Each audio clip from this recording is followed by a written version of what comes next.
Hi, Wesley with Expandacraft here, Expandacraft Modular Boats. Don't forget to subscribe.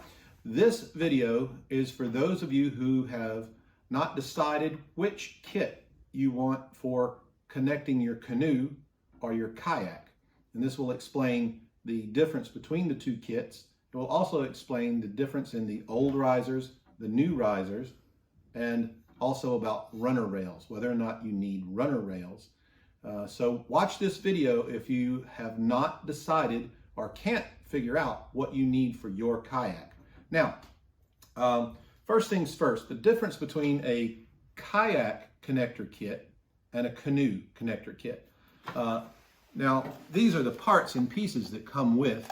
This one here is the canoe connector kit. It's designed to go onto the gunnel and wall of your canoe. And yes, you will have to put holes in your canoe for this particular kit. There are ways to strap your cross tubes down without putting a hole in there. But if you're going to make a permanent, very strong connection, then you want the canoe connector kit if you have a canoe with standard gunnels. You do not want the kayak connector kit. Now, how the canoe connector kit works is this. Now, I want you to imagine that this is the cross tube that's going across your canoe and that your gunnel is here. What you do is you'll attach these to your canoe, and that's shown in another video. At the end, you'll see some canoe connector and kayak connector videos. But this will be on the side of your canoe, and you will drill the holes through the side of your canoe just under the gunnel, and then you have to drill your own holes here. This is a compression plate. What this does is this is going to straddle your cross tube. Actually, I'm upside down here. I'll have to get another piece of metal.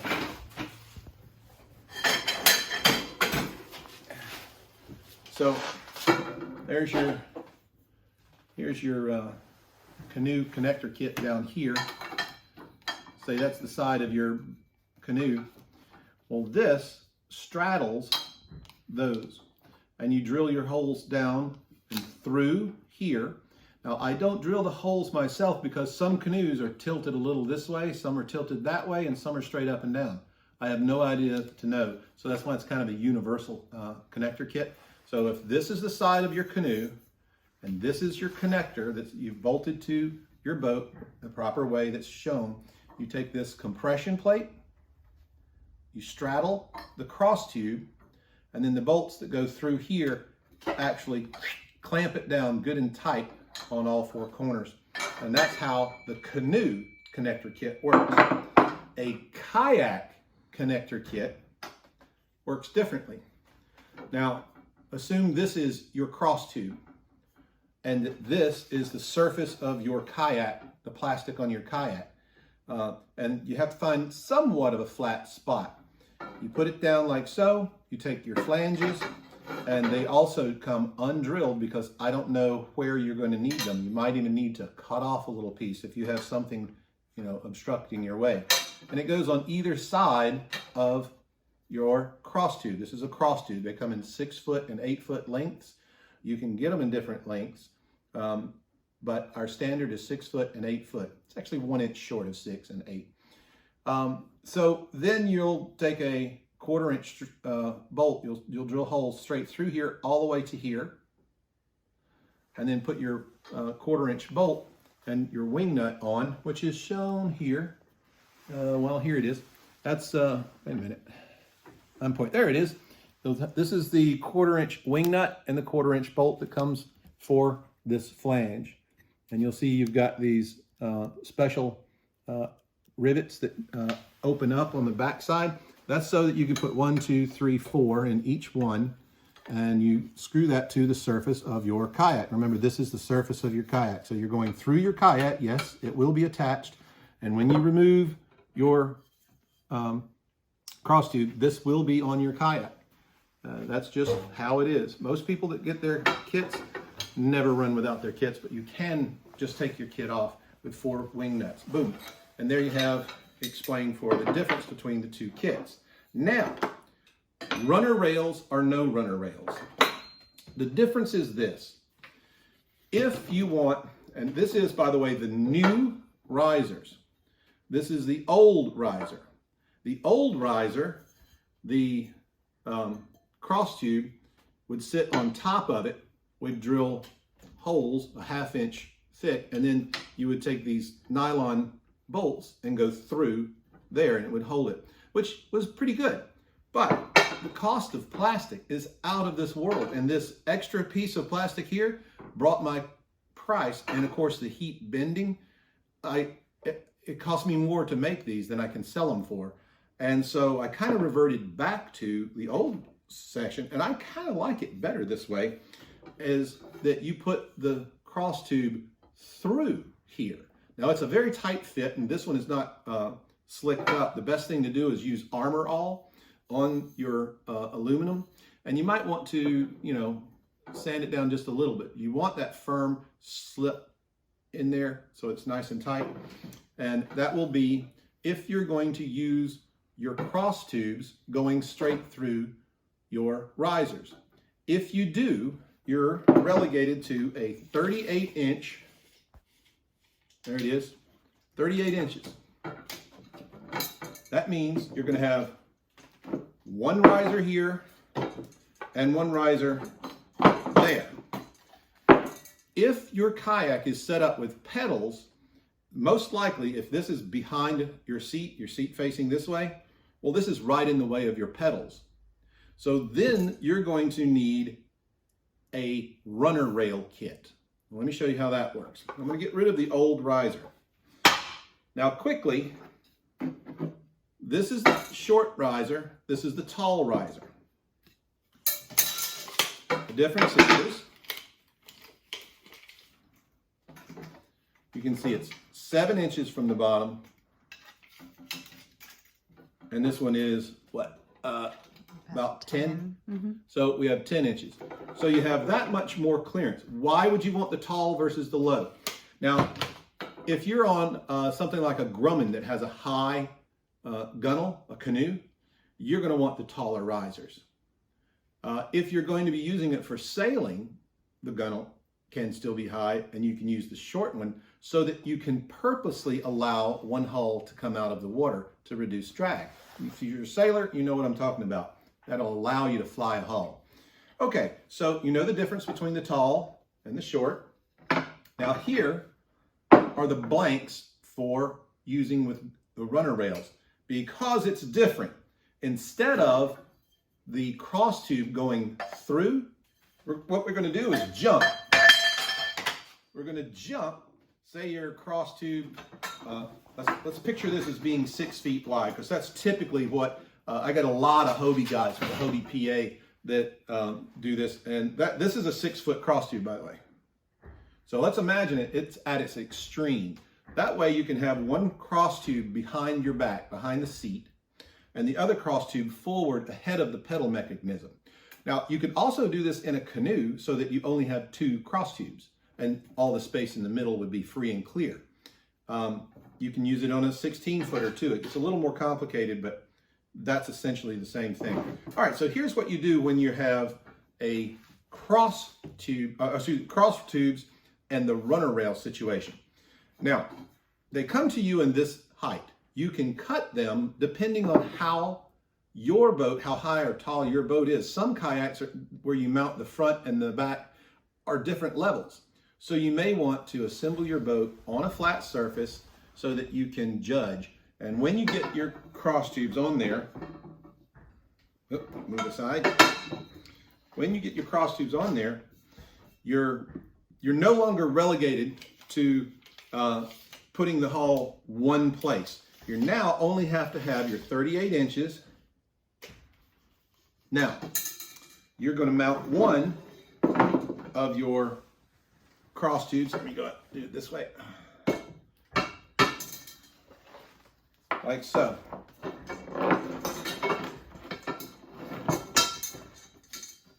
There we go. Now, as long as you got your cross tubes, let's see, there we go. Picture this, because the center hull part, that's what the 38 inches is for, the hole that goes through the center hull part on center is 38 inches. So these have to be there. However, you can mount this farther back or forward. Remember, these cross tubes can be set all the way up to here to here. So you can then, on this situation, you can, depending on if you have more weight in the front or the back, you can slide this farther aft or forward, and you can even change it if you get it wrong the first time, because you're going to drill a 1/4-inch hole wherever it is you need it to be, because your craft may be all the way up to the top here where you mount it, but it may be down here. Or because of the style of your boat, you may have one higher than the other. So you might have to cut your front ones shorter than the back ones in order to keep it on an even keel. That's up to you. I can't make a kit to fit every single boat, but I can make a kit that's universal. So that's how they work. The other thing about mounting the cross tubes onto the blanks when you're using, excuse me, not cross tubes, these are the runner rails. About mounting them here is you can mount these, because they bolt down to your cross tube. You can mount them on the inside or the outside, like so. You can mount one inside and one outside. That's up to you and your craft. You may have some kind of solar panel or something that you want to connect, and you might want the widest that you can get. So you would mount it on the outside, like a space or something there. It doesn't matter whether you mount them here or there. The mounting from the cross tube to the cross tube to the runner rail is a bolt. I don't know where your bolts are going to go. You may have the full extent of the 6 foot, or just an inch or two or more. I don't drill the holes for you because I don't know where they're going to end up going. I don't drill them in this because I don't know if you're going to mount them on the inside or the outside. So you do have to do a little bit of drilling. It is a universal kit, some assembly required. All right, let's see what else is on my list. The blanks, the high-lows, runner rails, links. Oh yeah, the one side and two side. If you've decided that you need a kayak connector kit, if you're going to do a one-sided outrigger versus a two-sided outrigger, it's essentially the same installation. The one side and the two side, this is what you're going to need if you have one-sided outrigger kit.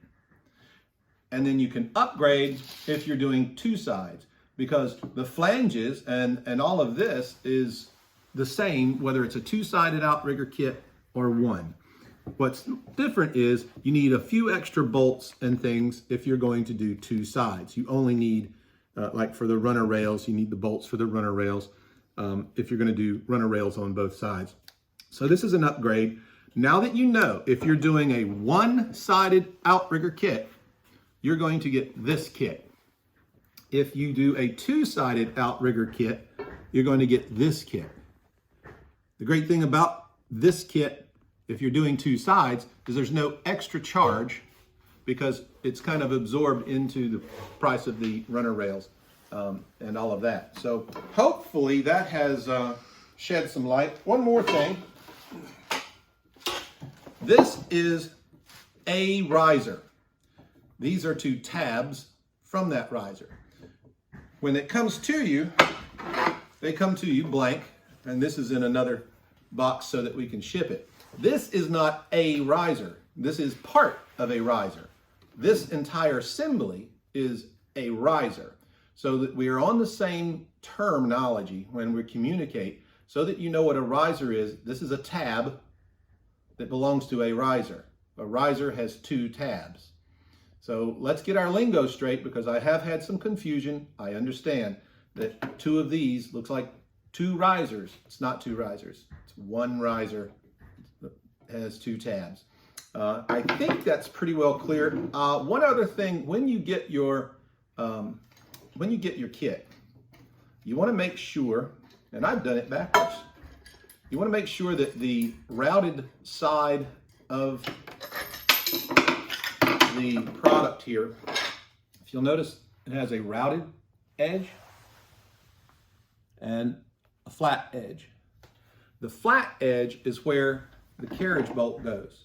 And you want the carriage bolt to go on the side of the Expandacraft logo. If your outrigger has a logo, it should. You put this in there, that goes inside the hull. It's a compression plate, because what you're going to do is when you put this together, and you put the washer on the side, it doesn't need a lock washer. These are saltwater worthy. It's galvanized metal, but it lasts for years and years and years, even in salt water.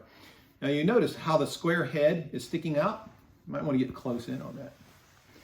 Now what you do is you tighten the bolt until this head, well, the square part, will mush into the plastic. It will do that. Now once it's mushed in there, you just give it one more crank and you're done. Do not over tighten it. If you tighten it too much, it could crack the part here, and that is not warranted. That's over tightening. So don't over tighten. You want to tighten it just until this buries up to there. This compression plate, what that keeps it from doing is it keeps from crushing the plastic hull. The plastic hull is not designed to take that kind of pressure without that plate inside. By the way, sometimes, like I said, plastic shrinks in different ways when it comes out of the mold. So there's a 2% or less than 2% shrink rate. You may have to cut a little bit of this off if you want it to be just flush with your hull. But if it moves around a little bit, it's not a big deal. A little wiggle is not the problem. It's a very sturdy setup.